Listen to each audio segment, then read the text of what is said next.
जय श्री रा जय श्री राधे मित्रों। तो जैसा हमने बताया, यह जो कुंडली है वो एक जातिका की है। इनका प्रश्न है, क्या इन्हें संतान की प्राप्ति होगी और संतान की प्राप्ति जो होगी वो क्या सुखद होगी, अर्थात संतान की प्राप्ति में किसी प्रकार कोई कष्ट, कोई समस्या तो इनके जीवन में नहीं आएगी। तो सबसे पहले इनके लग्न कुंडली अर्थात जो जन्म कुंडली है, इसमें हम सबसे पहले इनके पंचम भाव का विचार करेंगे। पंचम भाव की क्या स्थिति है। तो पंचम भाव क्या है? पंचम भाव में कोई ग्रह बैठे हैं? नहीं है। पंचम भाव पे किसी ग्रह की दृष्टि जा रही है? नहीं जा रही है। तो पंचम भाव का लॉर्ड कौन है? तो पंचम भाव का लॉर्ड हमने देखा शुक्र है। वो कहाँ बैठा है? वो तीसरे में बैठा है और गुरु के साथ बैठा है। गुरु क्या है? अब साथ आ गए, युति बन गई शुक्र और गुरु की, तो गुरु का ही प्रभाव शुक्र को मिलेगा अर्थात पंचम को मिलेगा। गुरु कहाँ के लॉर्ड हैं?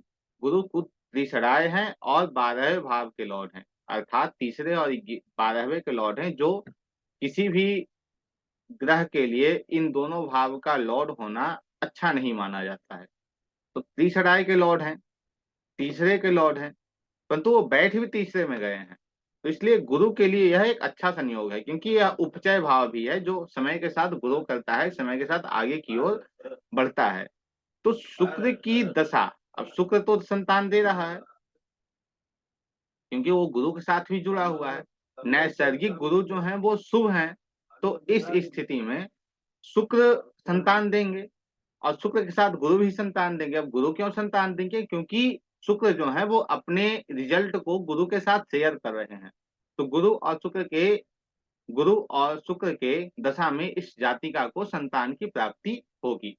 अब देखते हैं शुक्र और गुरु की दशा कब इनकी आने वाली है। तो विषोत्तरी दशा में हमने देखा शनि के अंदर गुरु की दशा अभी इनके जन्म कुंडली के अंतर्गत चल रही है। गुरु शुक्र के साथ है, गुरु संतान को दे सकते हैं। तो गुरु यहाँ संतान दे रहे हैं क्योंकि गुरु त्रिसराय तो हैं, उपचय में जाके बैठ गए, परंतु पीड़ित नहीं है। एक बात और ध्यान रहे, शुक्र जो है वो पंचम के स्वामी है। 1, 5, 9 और 10, ये 4 भाव के जो लॉर्ड होते हैं वो कुंडली में पारस पत्थर कहा जाता है।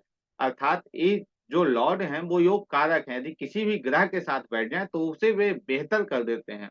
तो गुरु को शुक्र ने क्या किया? बेहतर बना दिया, परंतु गुरु खुद डैमेज हो गए। गुरु शुक्र ने गुरु को क्या किया? बेहतर बना दिया, परंतु शुक्र जो है वो खुद डैमेज हो गए। कैसे हो गए? क्योंकि शुक्र जो है वो त्रिसराय के साथ चले गए, परंतु गुरु को यहाँ बेहतर बना दिए। तो संतान यहाँ कौन दे रहे हैं? गुरु दे रहे हैं। तो एक बार हम गुरु पे भी प्रकाश डाल लेते हैं नववांश कुंडली के अंतर्गत, क्योंकि क्या नववांश में गुरु अच्छी स्थिति में है? लग्न कुंडली जो है वो एक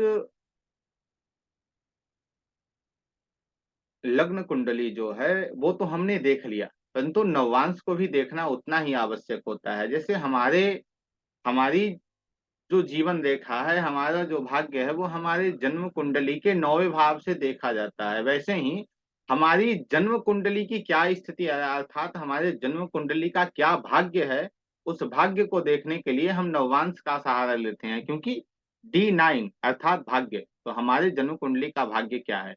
तो गुरु कहाँ है नववांश में? हमने देखा भाई 7वें भाव में बैठे हैं। वो लॉर्ड नववांश के कहाँ के हो रहे हैं? लग्न के हो रहे हैं और दशम भाव के हो रहे हैं, जो बहुत अच्छे संकेत हैं।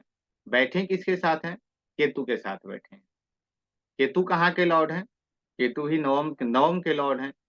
7वें में बैठे हैं, लेकिन केतु जो है वो मैलेफिक हैं, अशुभ ग्रह हैं, जिसके कारण थोड़ी समस्या इस जातिका को देखने को मिल सकती है। कहाँ मिलेगी? थोड़ी समस्या इस जातिका को स्वास्थ्य संबंधित समस्या मिलेगी, और साथ ही इस जातिका के कुंडली के अंतर्गत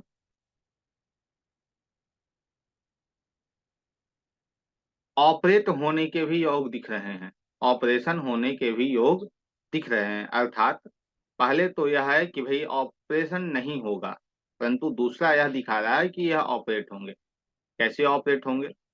मंगल अपनी 8वीं दृष्टि से गुरु को देख रहा है, अर्थात मंगल नववांश कुंडली के अंतर्गत अपने रिजल्ट को वो गुरु के साथ शेयर कर रहा है। मंगल क्या है? दुर्घटना है, ऑपरेशन है। मंगल ब्लड का कारक है, तो जिसके कारण यहाँ समस्या समस्या उत्पन्न जातिका के साथ हो सकती है तो उसे ऑपरेट होना पड़ेगा। ऑपरेशन के चांस हमें इस कुंडली के अंतर्गत दिख रहे हैं। आज के लिए इतना ही। अगले किसी प्रश्न के साथ पुनः आपके साथ जुड़ने का प्रयास करूंगा। जय श्री राधे। जय मां विंध्यवासिनी मित्रों।